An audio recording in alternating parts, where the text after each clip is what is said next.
Good morning, all of you. Myself, Dr. Ajit Kumar Surana, Assistant Professor in the Department of Physiotherapy, Suresh Gyanviar University. Today, we are discussing about a topic. First of all, the learning objectives of the. These are the learning objectives. First, we recognize the clinical presentation and describe the acute management of the subarachnoid hemorrhage. We recognize the subarachnoid hemorrhage and its clinical presentation, any clinical features its presentation, and we describe the acute management of the subarachnoid hemorrhage. Second, we recognize the clinical presentation and describe the acute management of the meningitis or encephalitis. Now, second one, any condition of the meningitis, encephalitis, we recognize its clinical features or its acute management for the meningitis or for the encephalitis. Now, third one is that we recognize the clinical presentation and describe the acute management of the temporal arthritis.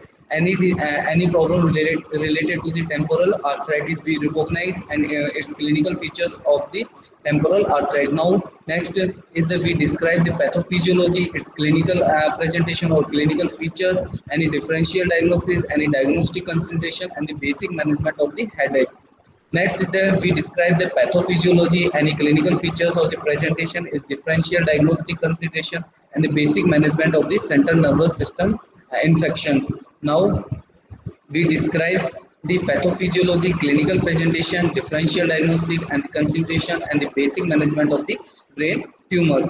Now we differentiate among the clinical symptoms associated with headache and the method of evaluation for further work of the diagnostic.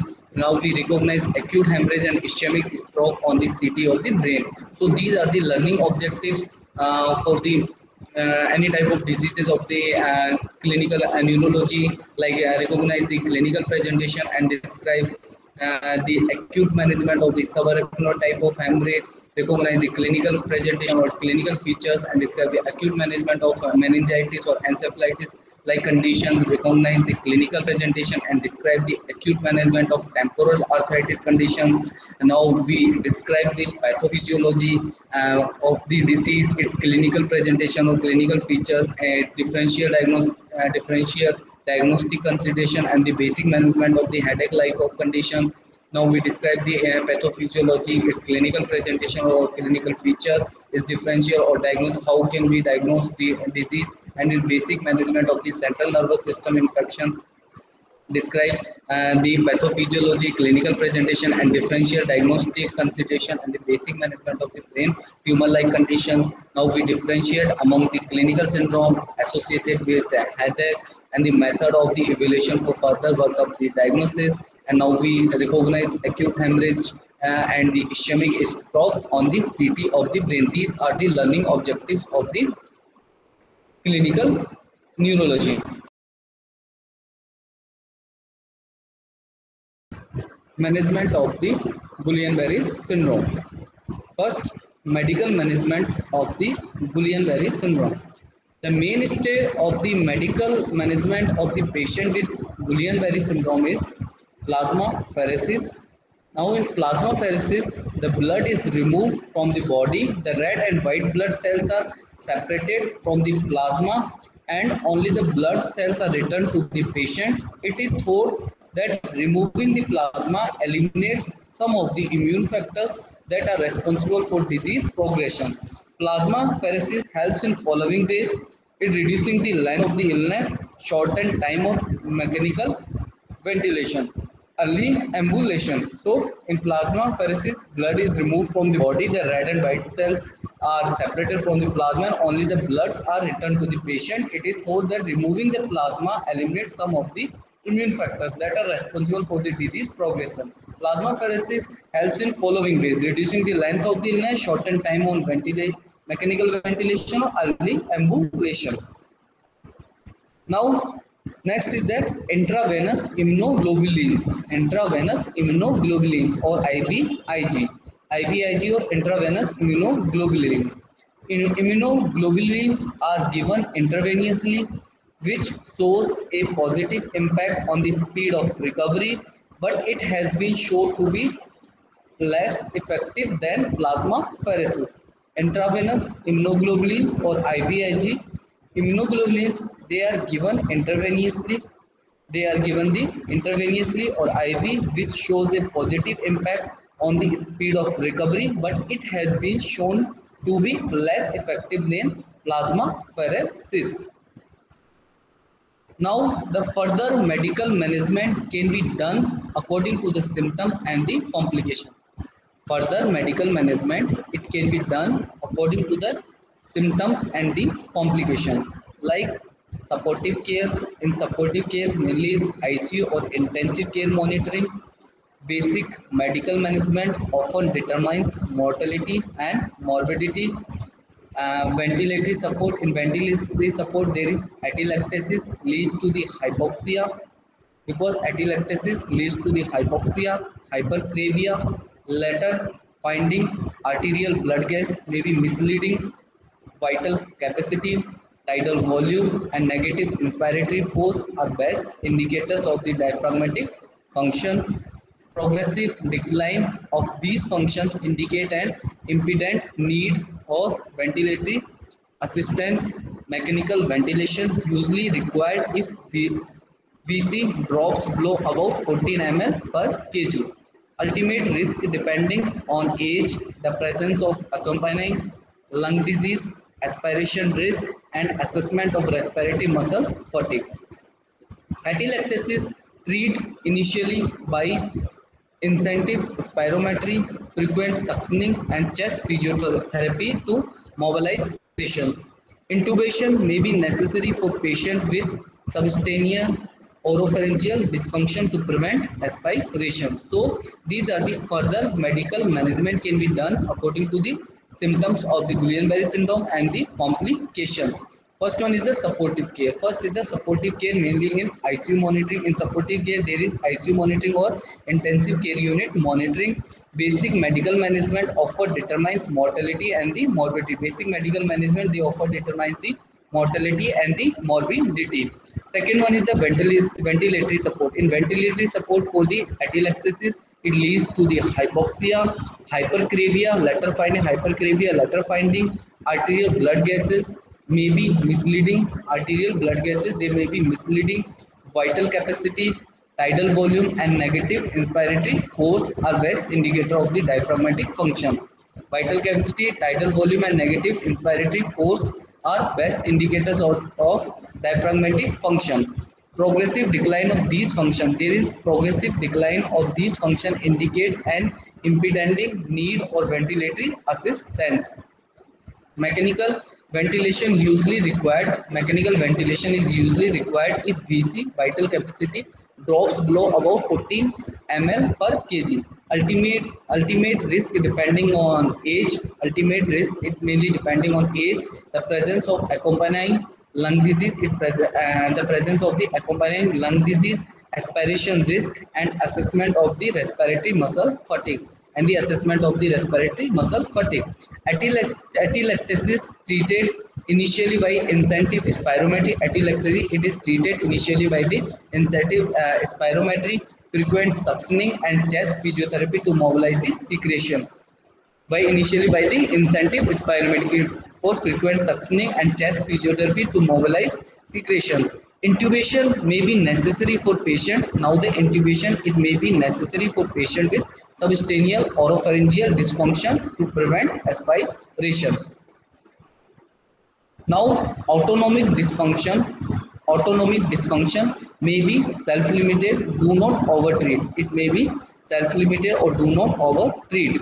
Sustained hypertension managed by angiotensin converting enzyme inhibitor. So now the sustained hypertension it is managed by the angiotensin converting enzyme inhibitor or beta blocking agent. Use short-acting intravenous medication. Use short-acting intravenous medication for labile hypertension requiring immediate therapy. They requiring immediate therapy. Postural hypertension treated with fluid bolus or positioning. Postural hypertension treated with fluid bolus or the positioning. Urinary difficulties may require intermittent catheterization.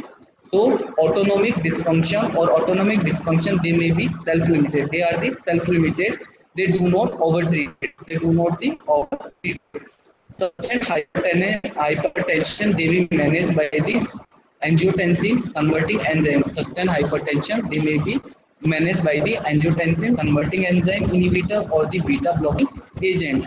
Use short acting intravenous medication. Now we use the short acting intravenous medication for labile hypertension. Require immediate therapy. They require the immediate therapy. Postural hypertension, it is treated with fluid bolus or the positioning. Now the postural hypertension, it may be treated with the fluid bolus or by the positioning of the patient. Urinary difficulty may require intermediate catheterization. Now the any urinary difficulties of the patient, it may be require intermediate catheterization. Now nosocomial infections usually involve pulmonary and urinary tracts. Nosocomial infection, they usually involve the pulmonary and the urinary tracts. Like occasionally central venous catheters become infected. Occasionally central venous catheters, they become infected. Antibiotic therapy should be reserved for those patients. Now the antibiotic therapies, they should be reserved for those patients. Antibiotic therapies, they should be reserved for those patients showing clinical infection rather than colonization of fluid or sputum specimens. Now, venous thrombosis is due to the immobilization poses a great risk of thromboembolism. Due to the immobilization poses a great risk of thromboembolism. Prophylactic use of subcutaneous heparin and the compression stocking. Prophylactic use of the subcutaneous heparin and the compression stocking. So, nosocomial infection, they usually involve pulmonary and the urinary tracts. Nosocomial infection, they usually involve the pulmonary and the urinary tract. Occasionally, central venous catheters become infected. Occasionally, the central venous catheters, they become infected. Antibiotic therapy, now the antibiotic therapy should be reserved for those patients. Antibiotic therapy, it should be reserved for these type of patients, those who showing clinical infections rather than colonization, those showing the clinical infection rather than colonization of fluid or sputum specimens. Now, second one is the venous thrombosis. Venous thrombosis is mainly due to the immobilization causes. It's mainly due to the immobilization causes a great risk of thromboembolism. A great risk of the thromboembolism. Prophylactic use of the subcutaneous. Next is the prophylactic use of the subcutaneous heparin and the compression stocking. Venous thrombosis, it may be reduced by the prophylactic use of the subcutaneous heparin and the compression stockings. Now, the physiotherapy management for the Guillain-Barré syndromes.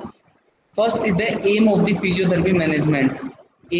Goal or aim of the physiotherapy management for the Guillain-Barré syndrome. First, we regain the patient independence with everyday tasks. Regain the patient independence with everyday tasks. Retrain the normal movement pattern. Now we retrain the normal movement patterns. Improve patient postures. Now we improve the patient's posture. Improve the balance and coordination of the patient. Maintain clear airways. Now we maintain the clear airways. Prevent any lung infection. Now we prevent any lung infection. Support joint in functional position to minimize damage or deformity. Support the joint in functional position to minimize the damage or the deformity. With prevention of the pressure sores, maintain peripheral circulation, or provide psychological support for the patient and the relatives. So this is the physiotherapy management for the Guillain-Barré syndrome patient. First, the aim of the physiotherapy management for the Guillain-Barré syndrome is the first, we regain the patient independence with everyday task. We regain the patient independence with everyday task. We retrain the normal movement pattern. Now we retrain the patient for the normal movement patterns. Now we improve the patient posture. We improving the posture of the patient. We improve the balance and coordination of the patient. We maintain clear airways. Now we maintain the clear airways. Prevent lung infection. Prevent any type of lung infection. Support joint in functional position. We support joint in functional position to minimize the damage or the deformity. Now with prevention of the pressure, so now prevention of the pressure sores, maintain peripheral circulation of the patient, or provide psychological support for the patient with relatives.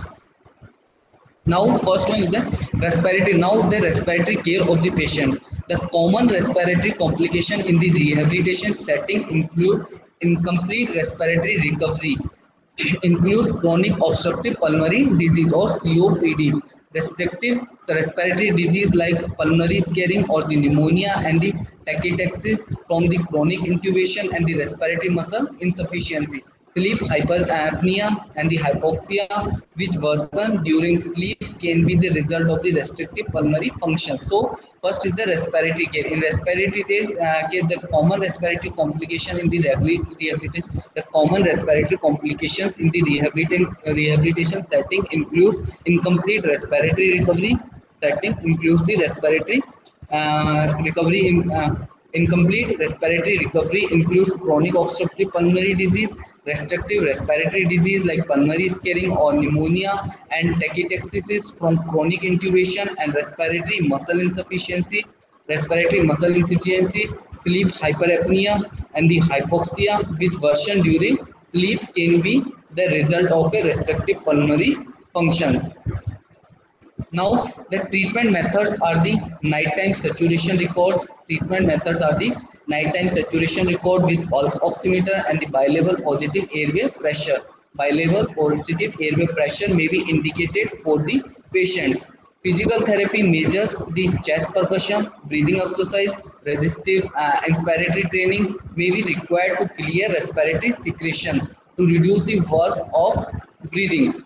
Spatial weaning protocol to prevent over-fatigue of the respiratory muscles can be recommended for more severe patients with tracheostomy. Patients with cranial nerve involvement need extra monitoring as they are more prone to the respiratory function. So the treatment methods are the first the nighttime saturation record with pulse oximeter. Nighttime saturation must be recorded with the pulse oximeters and the bi-level positive airway pressure or the BiPAP may be indicated for the patient. Now physiotherapy or physical therapy measures the chest percussion, breathing exercise, resistive inspiratory training may be required to clear the respiratory secretions to reduce the work of the breathing. Respiratory circulation to reduce the work of the breathing, special weaning protocols to prevent over fatigue of the respiratory muscles. Special weaning protocol to prevent over fatigue of the respiratory muscles can be recommended for more severe patients with tracheostomy.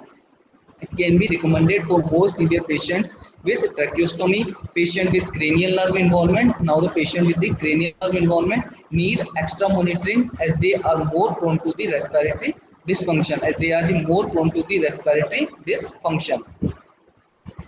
Patient should be encouraged to cease smoking. Now the patient should be encouraged to cease the smoking or stop the smoking. Posturally drain area of the lung tissues. Posturally drain the area of the lung tissues too overly, turning into supine or sideline position. Too overly, turning into supine or sideline position. 2 to 4 liter anesthetic bag can be used to enhance chest expansion. 2 to 4 liter anesthetic bag can be used to enhance chest expansion. Therefore, two peoples are necessary for this technique. One to squeeze the bag and another to apply chest manipulation. One is to squeeze the bag and another to apply chest manipulation. Rib springing to stimulate cough. Now the rib springing to stimulate cough. After the removal of the ventilator and the adequate expansion, effective coughing must be taught to the patient. It must be taught to the patient. So patients should be encouraged to cease smoking or stop the smoking. Posturally drain area of the lung tissue. Now we posturally drain the area of the lung tissues too overly, turning into the supine or sideline positions. 2 to 4 liter anesthetic bag can be used to enhance the chest expansion. Therefore, two peoples are necessary for this techniques. One to squeeze the bag and another to apply chest manipulation. Rib springing to stimulate the cough. Now the rib springing to stimulate the cough after the removal of a ventilator.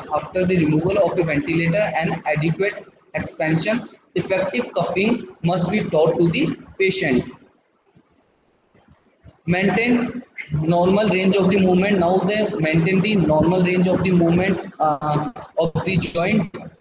Gentle passive movement through full range of motion. At least 3 times a day, especially at hip, shoulder, wrist, ankle, and feet joints. Orthosis must may be applied if necessary. Use of light splints like using plastozoti may be required to following purpose listed below. Support the peripheral joints in comfortable and functional position during the flaccid paralysis. Support the peripheral joints in comfortable and the functional position during flaccid paralysis to prevent abnormal movements. To prevent the abnormal movements, to stabilize patient using sandbags or pillows.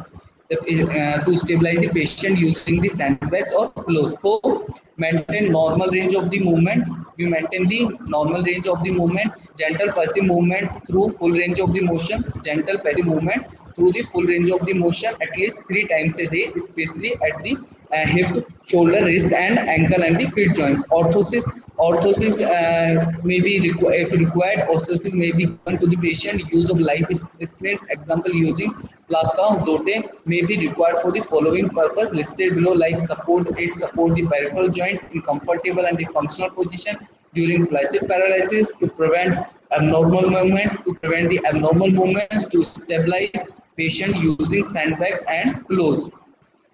Prevention of the pressure sores. Next is the prevention of the pressure sores. Prevention of the pressure sores. Too overly change in patient position.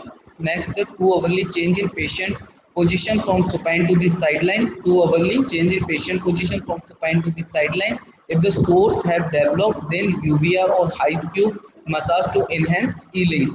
Prevention of the pressure sores. Now the prevention of the pressure sores, it should too overly change in the patient in every 2 hours, changing the position of the patient from supine to the sideline. If the sores have developed, then UVR or IQ massage to enhance healing. So we prevent the pressure sores. Position may be changed in every 2 hours from supine to the sideline if the sores have developed, and then the UVR or the IQ massage to enhance the healing. Now maintenance of the circulation. Now we maintain the circulation of the patient, blood circulation of the patient. Passive movements may be given to the patient. The patient is unable to move his joints, so passive movements may be given to the patient. Effleurage massage to the lower limb. Now given the effleurage massage to the lower limb. Relief of pain. Now the relief of pain, transcutaneous electric nerve stimulator. For the relief of pain, transcutaneous electrical nerve stimulation or TENS may be given. Massage with passive range of motion. Massage is given with the passive range of motion. The patient can demonstrate increased sensitivity to light touch. The patient can demonstrate increased sensitivity to light touch. A cradle can be used to keep the bed sheet away from the skin. A cradle can be used to keep the bed sheet away from the skin. Low pressure wrapping or snug fitting garments. Low pressure wrapping or snug fitting garments can provide a way to avoid light touch. Reassurance and the explanation of what to expect can help in alleviation of anxiety that could compound the pain. So relief of pain by the transcutaneous electric nerve stimulation or given massage with passive range of motion, the patient can demonstrate increased sensitivity to light touch. A cradle can be used to keep the bed sheet away from the skin. Low pressure wrapping or snug fitting garments. Now the low pressure wrapping or snug fitting garments can provide a way to avoid light touch. Reassurance and the explanation of what to expect can help in alleviation of the anxiety that could compound the pain. Strength and endurance. Now go for strength and endurance training. Strengthening exercise can involve isometric, isotonic, or the isokinetic exercise. Strengthening exercise, they can involve isometric, isotonic, or the isokinetic exercise, while endurance training involves progressively increasing the intensity and duration of the functional activities such as walking or stair climbing. So strength and the endurance training.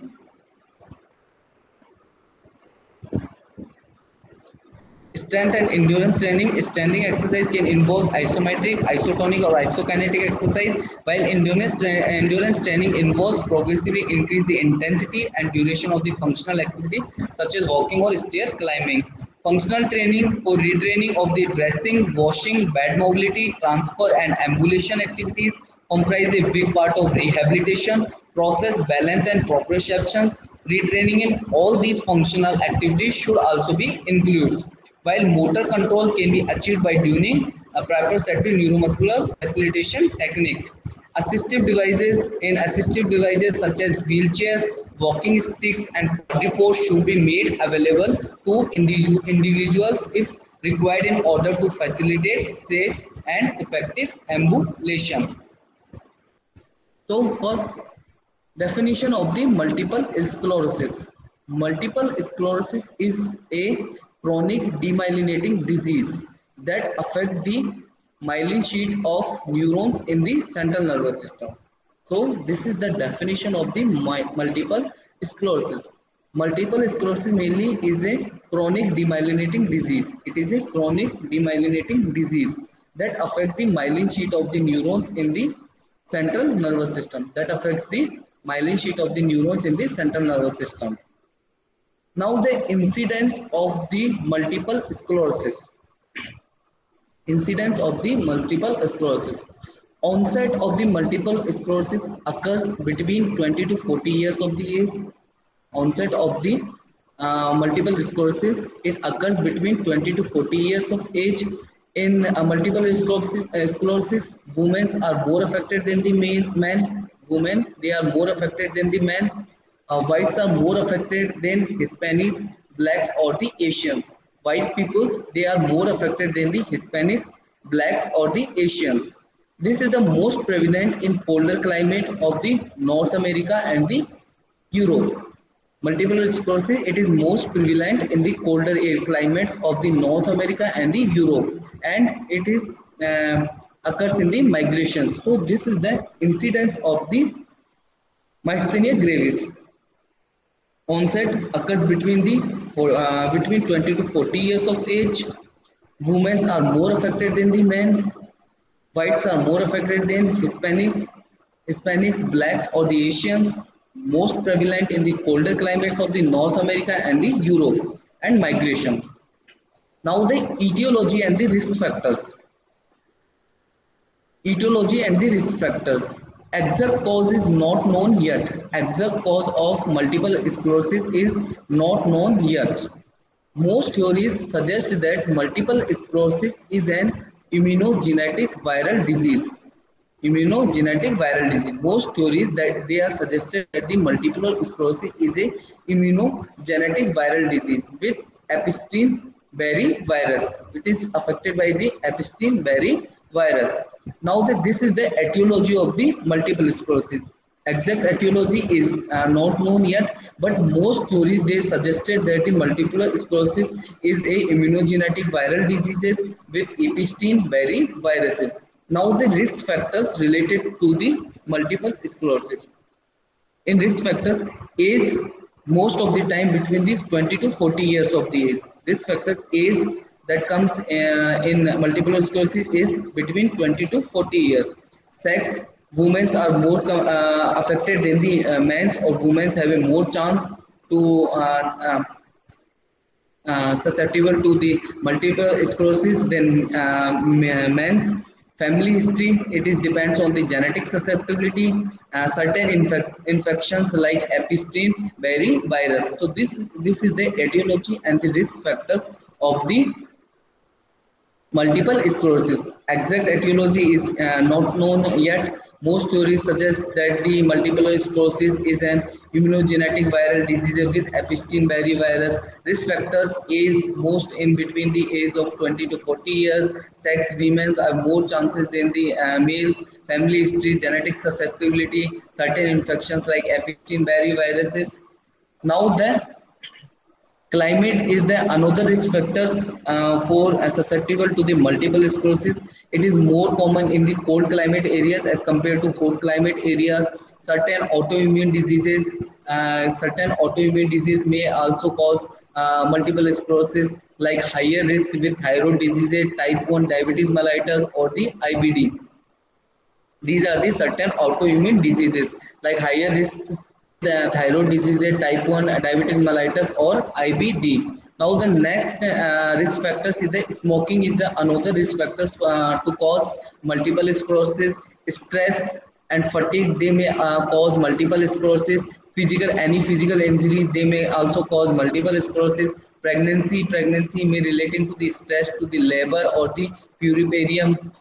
These are the risk factors of the multiple sclerosis, like climate. It is more common in the cold climate area. Certain autoimmune diseases like a higher risk with the thyroid disease, type 1 diabetes mellitus, or the IBD. Smoking, stress or fatigue, physical injury, pregnancy may relating to the stress to liver or the puerperium. Now the clinical manifestations of the multiple sclerosis. Next is the clinical manifestations of the multiple sclerosis. The course of illness varies from person to person. The course of illness, it is varies from different person to the person. So clinical manifestation, they are varies from person to person. The mainly the four clinical patterns have been identified according to person to person. The four clinical pattern types have been identified. First one is the relapsing or remitting multiple sclerosis. This is the most common initial pattern. Relapsing and remitting multiple sclerosis. This is the most common initial pattern. In these episodes of acute worsening with recovery, in this there is a episodes of acute worsening with recovery and a stable course between relapses. So first one is the relapsing or remitting multiple sclerosis. This is the most common initial pattern of the multiple sclerosis. In this episodes of acute worsening with recovery, episodes of acute worsening with recovery and a stable course between the relapses. Stable course between the relapses. Now the second one is the primary progressive multiple sclerosis. Primary progressive multiple sclerosis. In this, it is a gradual, nearly continuous neurologic deterioration from onset of the manifestations. Primary progressive multiple sclerosis, it is gradual, nearly a continuous neurologic deterioration from onset of the manifestations. Now the next is the secondary progressive multiple sclerosis. Secondary progressive multiple sclerosis. This is a gradual neurologic deterioration. This is a gradual neurologic deterioration with or without superimposed acute relapses. With or without the superimposed acute relapses in a client who previously has relapsing remitting multiple sclerosis. So this is the third one, secondary progressive multiple sclerosis. In this there is a gradual neurologic deterioration with or without superimposed acute relapses. With or without the superimposed acute relapses in a client who previously has a relapsing remitting multiple sclerosis. Now last one is the progressive relapsing multiple sclerosis. Progressive relapsing multiple sclerosis. This is a gradual neurologic deterioration. It is a gradual neurologic deterioration from the onset of manifestations, but with subsequent superimposed relapses. This is a gradual neurologic deterioration from the onset of manifestation, but with subsequent superimposed relapses. So next, these are the four clinical manifestations of the multiple sclerosis. Now the other symptoms of the multiple sclerosis are the first one is the cerebellar signs. Cerebellar signs, in cerebellar signs includes the nystagmus. In cerebral signs we include the nystagmus, ataxia, dysarthria or dysphagia. Nystagmus means abnormal eye movements. Ataxia means loss of coordination or loss of movement. Dysarthria means movement disorder. This is related to the movement disorder. Next one is the dysphagia. So these four are the cerebral signs: nystagmus, ataxia, dysarthria, and the dysphagia. Now the next symptoms are the motor symptoms. In motor symptoms, there is a weakness or the paralysis of the limb, trunk, or the head. In motor response, there is weakness or paralysis of the limbs, trunks, or head may occur. Weakness or paralysis of limb, trunk, or head may occur. Diplopia, scanning speech, or spasticity of the muscles that are chronically affected. So these are the motor symptoms of the multiple sclerosis. Weakness or the paralysis of the limbs may occur, trunk or head, diplopia, scanning speech, spasticity of the muscles that are chronically affected. Spasticity of the muscles that are chronically affected. These are the motor symptoms. Now the next one is the sensory symptoms of the multiple sclerosis. Secondary symptoms, there is numbness of the muscles, tingling and the other paresthesia. Paresthesia means weakness of the muscles. Patchy blindness or scotomas. Patchy blindness may occur or the scotomas. Blurred vision. In sensory, there is a blurred vision. Vertigo, tinnitus, decreased hearing. Chronic neuropathic pain may occur. Radicular nerve root. In radicular nerve root, pain in the lower thoracic abdominal region. Radicular pain in the lower thoracic abdominal regions. Now next one, the Lhermitte's sign is a transient sensory symptom. Lhermitte's sign is a transient sensory symptom that describes as an electric shock radiating down the spine or into limbs with flexion of the neck. So these are the sensory symptoms of the multiple sclerosis. First one is the numbness. Numbness may occur in the muscles. Tingling sensations may come, and the other paresthesia, other muscle weakness may come. Patchy blindness or scotomas. Blurred vision, disturbance in the vision, so there is a blurred vision. Vertigo comes in sensory. Tinnitus, decreased hearing, decreased hearing capacity of the ears. Chronic neuropathic pain may occur. Chronic neuropathic pain may occur. Radicular or nerve root pain in the lower thoracic abdominal region. Radicular pain in the lower thoracic abdominal region may occur. Lhermitte's sign is a transient sensory symptom. Now next is the Lhermitte's sign. Lhermitte's sign, it is a transient sensory symptom described as an electric shock. It is described as a electric shock that radiating down the spine. It is described as a electric shock that is radiating down the spine or into limbs with flexion of the neck. Now next is the emotional problems. Next symptom is the emotional problems. The patient may fatigue associated with energy needs. Patient feels like a fatigue. There is no energy in the body. It feels fatigue all the time. Depression. Patient may comes in a depression. This conditioning, medication side effects may comes in the emotional problems. So these are the emotional problems related to the multiple sclerosis. First one is the fatigue associated with energy needs, depression, deconditioning, medication, side effects. So these are the symptoms of the multiple sclerosis. Like first one is the cerebral signs. In cerebral signs, there is a nystagmus, ataxia, dysarthria, and the dysphagia. Second one is the motor. In motor, there is a weakness or the paralysis of the limbs. Trunk or the head, diplopia, scanning speech, spasticity of the muscles that are chronically affected. In sensory, there is a numbness, tingling and the other paresthesia, patchy blindness, blurred vision, vertigo, tinnitus, decreased hearing and the chronic neuropathic pains, radicular pain in the lower thoracic abdominal region. Lhermitte's sign is a transient sensory symptom that described as an electric shock that radiates from the spine or into limbs with the flexion of the neck. Now next one is the emotional problems. In emotional problems, there is a fatigue. They are associated with the energy needs, depression, deconditioning or medication side effects. Now the diagnostic evaluation of the multiple sclerosis. How can we diagnose multiple sclerosis, and how can we diagnose multiple sclerosis with the help of other aids? There is no definitive test for the multiple sclerosis. There is no definitive test for the multiple sclerosis. Detailed history of episodes of neurologic in diagnostic evaluation. There is a detailed history of the episodes of the neurologic dysfunctions or the physical examination of the patient. In diagnostic evaluation, there is a physical examination of the patient, because there is no definitive test for the multiple sclerosis. That's why we detailed history of episodes of neurologic dysfunction, physical examination of the patient. Now other tests that includes in the CSF evaluation, cerebrospinal fluid evaluation, for the presence of the IgG antibody or oligoclonal bonding.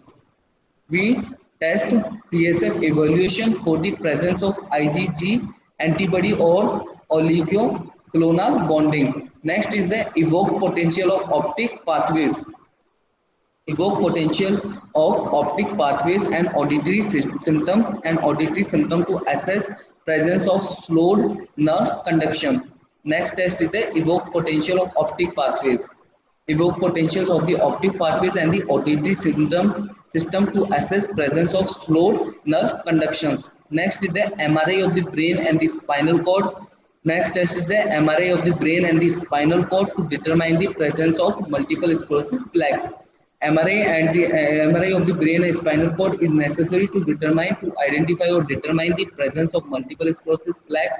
And next is the CT scan to detect the area of demyelination, but with less detail as by the MRI. CT scan mainly used to detect the area of demyelination, but with less detail comes as compared to the MRI. So these are the other tests including the diagnostic evaluation of the multiple sclerosis. First one is the CSF evaluation for presence of IgG antibody or oligoclonal bonding. Second one is the evoke potential of optic pathways and auditory system to assess presence of slowed nerve conduction. Next is the MRI of the brain and the spinal cord to determine the presence of the multiple sclerosis plaques. CT scan to detect the area of demyelination, but with less detail as by MRI. Now the medical management of the multiple sclerosis. Medical management of the multiple sclerosis. There is no exact cure of the multiple sclerosis. There is no exact cure or no exact treatment for the multiple sclerosis. And the main aim of the medical management treatment is to aim to prevent or postpone the long-term disability. Main aim of the medical management is to prevent or stop or postpone the long-term disabilities often evolves slowly over many years. The treatment falls into three categories. Now the medical management treatment falls into the three categories. First we treat the acute relapses. Treatment of the acute relapses. Treatment aims at disease management. Now next one is the treatment aimed at disease management. Next is the symptomatic treatment. So these are the medical management, because there is no exact cure or treatment for the multiple sclerosis. Now the main aim to prevent or postpone the long-term disabilities. Postpone the long-term disability often evolves slowly over many years. Now the treatment falls into three categories. Medical management treatment, falls into the three categories. First one is the treatment of the acute relapses. Second one is the treatment aimed at disease management. Next is the symptomatic treatment. So this is the medical management of the multiple sclerosis. Now the first one is the treatment of the acute relapses. There are three falls of conditions.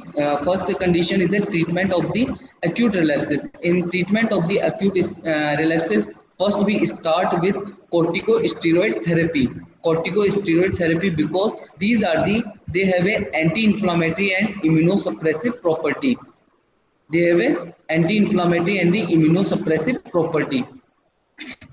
We start with the in treatment of the acute relapses. We start with a corticosteroid therapy.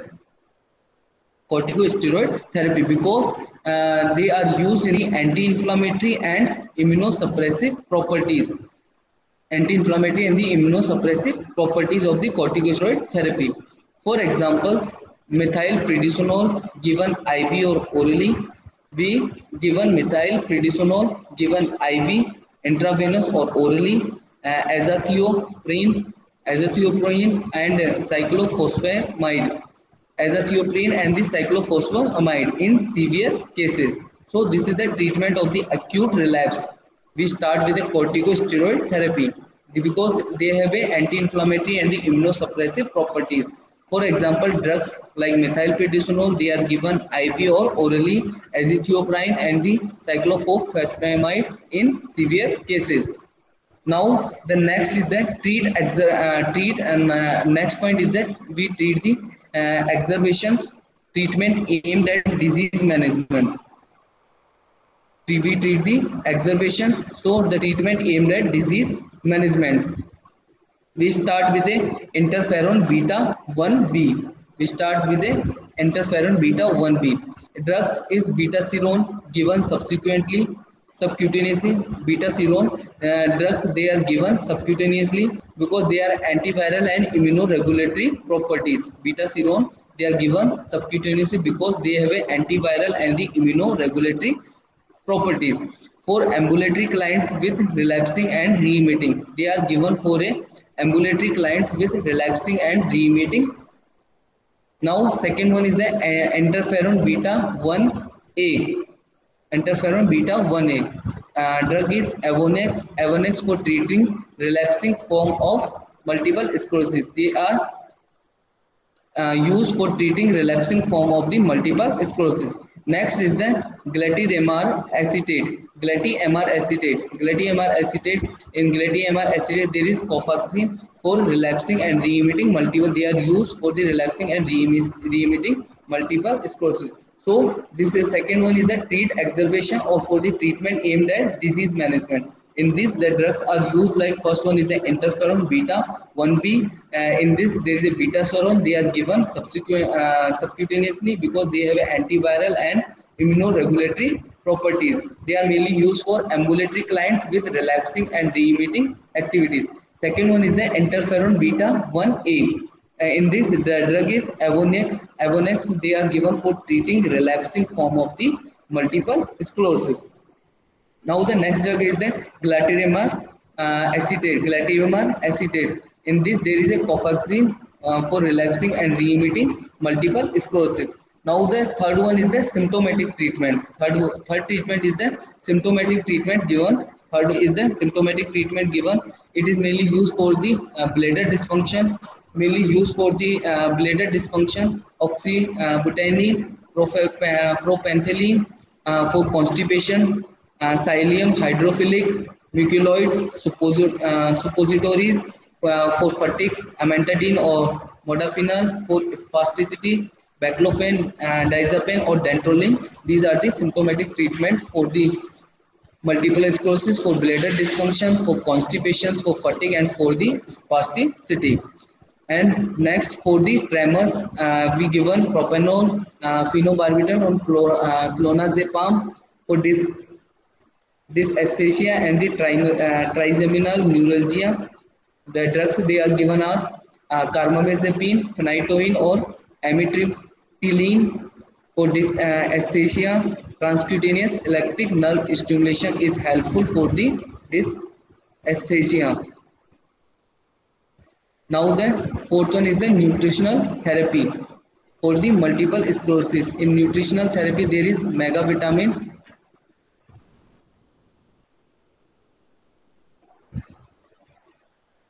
Nutritional therapy. In nutritional therapy there is megavitamin therapy. In megavitamin therapy there is cobalamin or vitamin B12 and vitamin C. Cobalamin, vitamin B12 and vitamin C. Second one is the low fat diet. In low fat diet, next is the high courage diet to relieving the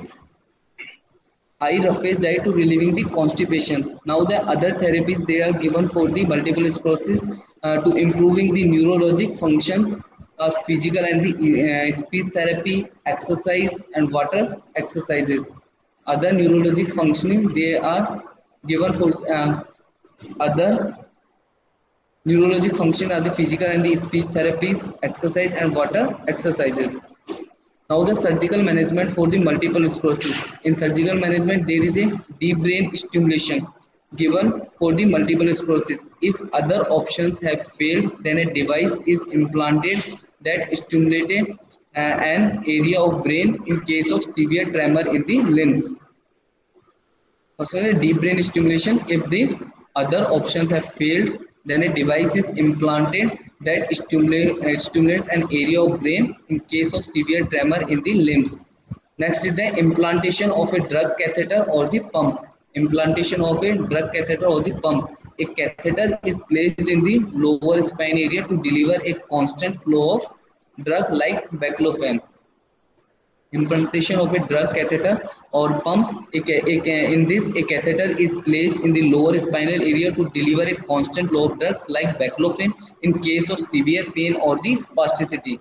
Now, next is the nursing management for the multiple sclerosis. In nursing management, there is nursing diagnosis. In the nursing diagnosis, there is impaired urinary elimination pattern related to the bladder dysfunction, as evidences by low output and acute pain. In interventions, there is assess the skin for incontinence, associated dermatitis with each voiding, maintain fluid intake of 2000 ml per day, toilet every 2 hours, scan bladder for post void residual volume. If PVR is more than 100 ml, then catheterize. So this is all about the multiple sclerosis.